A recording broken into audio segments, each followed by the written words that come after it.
Kaugnay pa rin pagputok ng Bulkang Kanlaon, makapanayan po natin si PHIVOLCS Director Dr. Teresito Bacolcol. Director, magandang umaga po. Yes sir, magandang umaga din po sa inyo. So alert level 3 pa rin po o magmatic unrest sa Kanlaon hanggang ngayon? Yes, tama po kayo. Nasa alert level 3 pa rin ang Kanlaon Volcano hanggang ngayon. Pakipaliwanag po natin, ano ba itong magmatic na termino na ito sa Kanlaon po, unrest, magmatic unrest? So ang alert level 3 po ay nangangahulugan ng posibilidad na magkaroon ng hazardous eruption in the following weeks. Pinapayuhan natin ating mga residente na wag munang pumasok sa loob ng 6-kilometer danger zone. Ang kahapon, it was an explosion, a strong explosion kahapon ang nangyari. And so far, after that, hindi na po nasundan ito.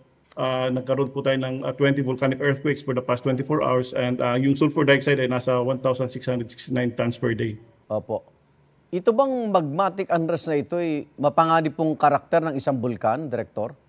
Yes, mapanganib po itong magmatic eruption.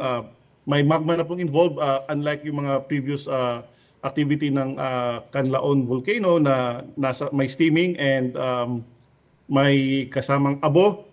When we talk about magmatic eruption, this is magma na lumalabas at nagkaroon ng lava. Pero so far, hindi pa po natin nakikita yan ngayon sa Kanlaon Volcano. So ang ibig lang sabihin ng alert level 3 ay posibilidad na magkaroon ng hazardous eruption in the following weeks. Opo. Sabi nyo, wala pang sumunod na pagputok, pero may aasahan po tayo.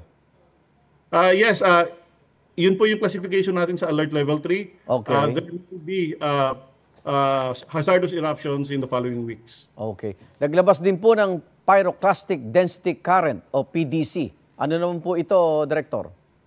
Yung PDC or pyroclastic density currents, this is a fast-moving mixture of hot volcanic gases, ash and rock fragments na bumabagsak sa dalisdis ng bulkan. And mabilis po ang takbo nito, typically reaching hundreds of kilometers per hour. Uy, and oo.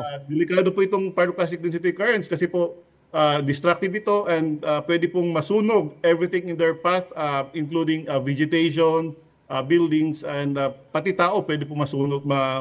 Masunog. So, hindi lang kalusugan, no? Makakasunog po ito, Director. Yes po, nakakasunog po ito, nakakapatay po ito. Anong dapat gawin ng mga residente na malapit sa Kanlaon? Alam ko nagkakaroon ng evacuation ngayon. Sumunod lang po sila sa advisory ng LGU at sa aming opisina. Wag po sila pumasok doon sa 6-kilometer danger zone. So, ibig sabihin, Director, mga abutin pa ng linggo bago sila bumalik sa kanilang tahanan? Yes po, kung hanggang kailan po ito, kung hanggang kailan sila sa evacuation center ay hindi po natin matukoy. Nakadepende po ito sa maging activity ng Kanlaon Volcano. And kung ilo-lower natin na yung alert level to alert level 2, then pwede na po silang bumalik. Oo. Yung mga within 4 to 6 kilometer danger zone. Pero wala pong tao at any time doon sa 4 kilometer permanent danger zone. Maraming salamat, Dr. Teresito Bacolcol ng PHIVOLCS. Ingat po kayo. Maraming salamat din po. Igan, mauna ka sa mga balita, mag-subscribe na sa GMA Integrated News sa YouTube para sa iba't ibang ulat sa ating bansa.